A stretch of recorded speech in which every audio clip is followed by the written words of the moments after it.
Himachal news 24/7। लंबित DA और arrear के मुद्दे पर मचे बवाल के बीच गुटों में बटे प्रदेश कर्मचारी महासंघ के प्रदीप ठाकुर और त्रिलोक चौहान गुट ने सीएम सुक्खू से सचिवालय में मुलाकात की है और कर्मचारियों के विभिन्न मुद्दों को लेकर मुख्यमंत्री से जेसीसी बुलाने की मांग की है। सचिवालय सेवाएं कर्मचारी महासंघ के प्रदर्शन के बाद दोनों कर्मचारी महासंघ गुट की ये मुलाकात काफी अहम थी, जिसमें मुख्यमंत्री ने कर्मचारियों की मांगों को लेकर थोड़ा वक्त मांगा है और मुद्दों के समाधान का आश्वासन दिया है।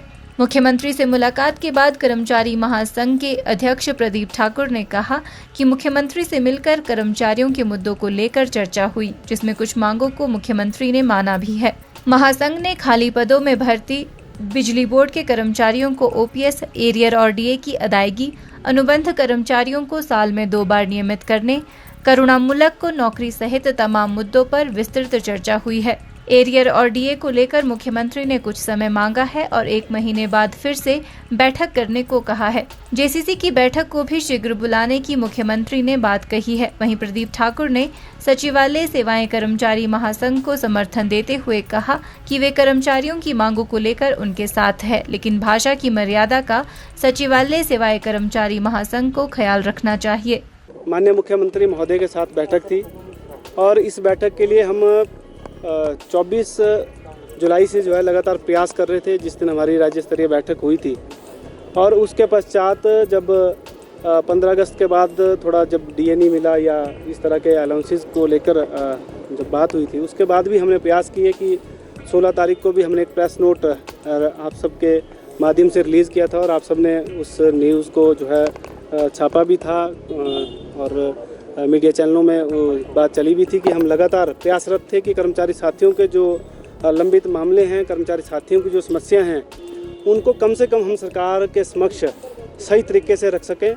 और जिसके लिए हमने जो प्रयास किए थे, हम धन्यवाद करते हैं मुख्यमंत्री महोदय का और उनके सहयोगियों का, श्री नरेश चौहान जी का, कि आज हम जो है एक बैठक के माध्यम से वो कर्मचारी साथियों के जितनी भी समस्याएं हैं, उन सब समस्याओं को माननीय मुख्यमंत्री महोदय के समक्ष रख सके।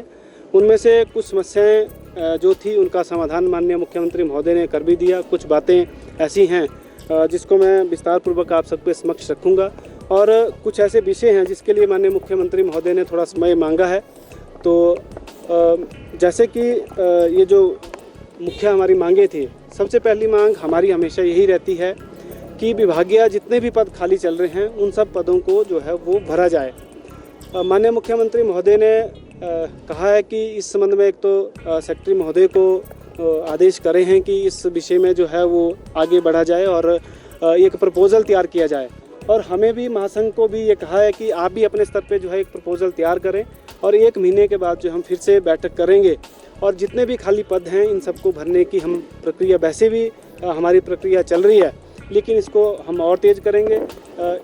इस विषय को हमने पहले नंबर पे इसलिए रखा है क्योंकि हमारे जो कर्मचारी साथी हैं, सबसे पहले तो कर्मचारी साथियों को काम का जो बोझ कर्मचारी साथियों के ऊपर है, उस बोझ को जो है वो कम करना हमारा उद्देश्य है। और उसके साथ साथ अगर ये सारे खाली पद भरते हैं तो कहीं ना कहीं हमारे जो प्रदेश के बेरोज़गार युवा हमारे साथी हैं, जिनके भी लगातार हमें फ़ोन कॉल के माध्यम से, सोशल मीडिया के माध्यम से लगातार मैसेज आते हैं कि आप हमारे लिए भी कुछ कीजिए, तो ये सीधा एक तरीका था जिससे हमारे कर्मचारी भी लाभान्वित हो सकते हैं और हमारे बेरोजगार साथी भी इसमें जो है उनको भी लाभ मिलेगा।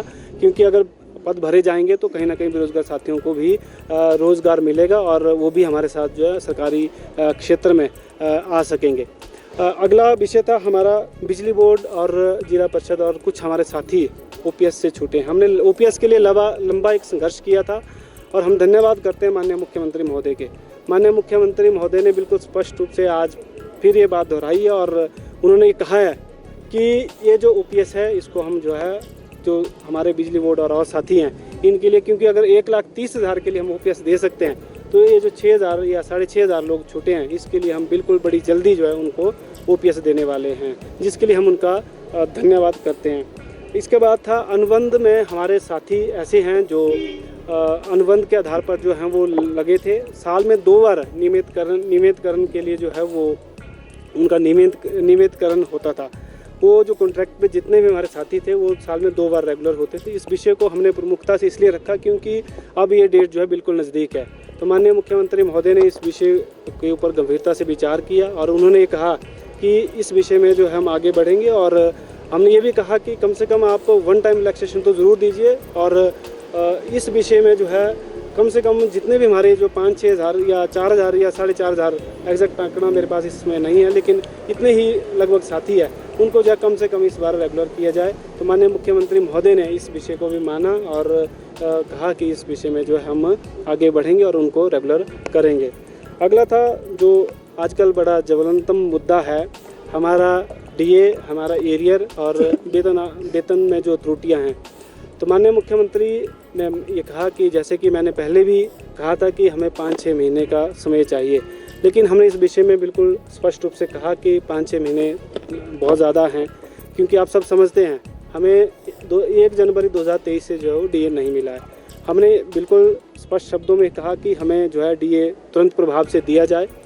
माननीय मुख्यमंत्री महोदय ने अपनी इसमें मजबूरियां भी बताई कि जो हमारा प्रदेश का कोष है उसमें इस समय जो है इस स्थिति में वो नहीं है कि हम जो है डीए आज या कल 1-2 दिन में अनाउंस कर सकें।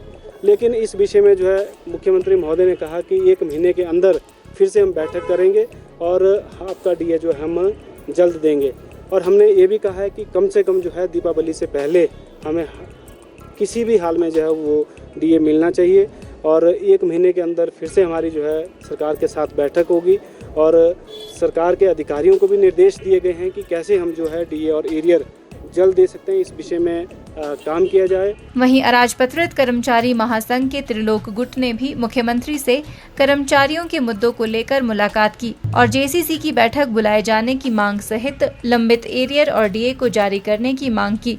त्रिलोक चौहान ने अपने गुट को असली अराजपत्रित कर्मचारी महासंघ करार देते हुए कहा कि 90 विभागों के कर्मचारी उनके महासंघ से जुड़े हैं और उनको ही सरकार मान्यता देगी। आज माननीय मुख्यमंत्री के साथ हमारी जो बैठक हुई बड़ी सकारात्मक बैठक हुई। सबसे पहले हमने वित्तीय मांगों पर चर्चा की। सर्वप्रथम जो हमारी मुख्य मांग थी तो जेसीसी बैठक। माननीय मुख्यमंत्री ने बड़े स्वार्थपूर्ण तरीके से हमारी बात को सुना और मैंने अपना दावा तथ्य के साथ पेश किया। मैं जिस संगठन से आता हूँ वो 35,000 कर्मचारियों का मैं नेतृत्व करता हूँ और 5वीं बार संगठन का मैं अध्यक्ष हूँ। माननीय मुख्यमंत्री के समक्ष हमने तथ्यों के साथ अपना दावा पेश किया। मेरे जो संगठन के महामंत्री है वो बागवानी विभाग के हैं और 4 बार अपने विभाग के अध्यक्ष रहे हैं। जो वरिष्ठ उपाध्यक्ष है वो कांगड़ा जिले से पंचायती राज विभाग से और वाइस प्रेसिडेंट हमारे आईपीएच डिपार्टमेंट से हैं। आईपीएच डिपार्टमेंट से LD चौहान जी, हरेंद्र मेहता जी है और अपने तथ्यों के साथ अपना दावा माननीय मुख्यमंत्री के समक्ष पेश किया। और आज जिस तरह 30-35 प्रदेश कार्यकारिणी के जो लोग आए थे माननीय मुख्यमंत्री के साथ एक हमारी बैठक हुई और बड़ी सकारात्मक बैठक रही। क्या डीए और एरियर को लेकर बातचीत? माननीय मुख्यमंत्री ने कहा कि 3 मंथ का समय मुझे दीजिए, उससे पहले भी मैं अगर कोई वित्तीय संसाधन जुड़ते हैं तो मैं कर्मचारियों के पाई का हिसाब दूंगा और कर्मचारियों के जितने भी वित्तीय मसले हैं इनको मैं समय रहते सॉल्व कर दूंगा। प्रदीप जी कह रहे हैं कि आज मिनी जेसीसी उनके साथ हुई है और अगली जो जेसीसी होगी वो भी उनके साथ ही होगी। उन्होंने कहा है कि वो नेतृत्व करेंगे। ये तो सरकार ने देखना, माननीय मुख्यमंत्री ने देखना, मुख्य सचिव ने देखना है। जो हमने दावा पेश किया, जिस तरह माननीय मुख्यमंत्री ने मुझे आश्वासन दिया है और मुझे पूर्ण विश्वास है कि जो बैठक होगी वो हमारे साथ होगी और होनी भी चाहिए क्योंकि प्रदेश के 90% कर्मचारी मेरे संगठन के साथ जुड़े हैं। वहीं सचिवालय सेवाएं कर्मचारी महासंघ के समर्थन के सवाल से पल्ला झाड़ते हुए त्रिलोक चौहान ने कहा कि वे सचिवालय कर्मचारियों की मांगों को लेकर ज्यादा अवगत नहीं है और मुख्यमंत्री से अगली बैठक के बाद ही आगामी निर्णय लेंगे। हिमाचल न्यूज़ 24/7 के लिए शिमला से सपना शर्मा की रिपोर्ट।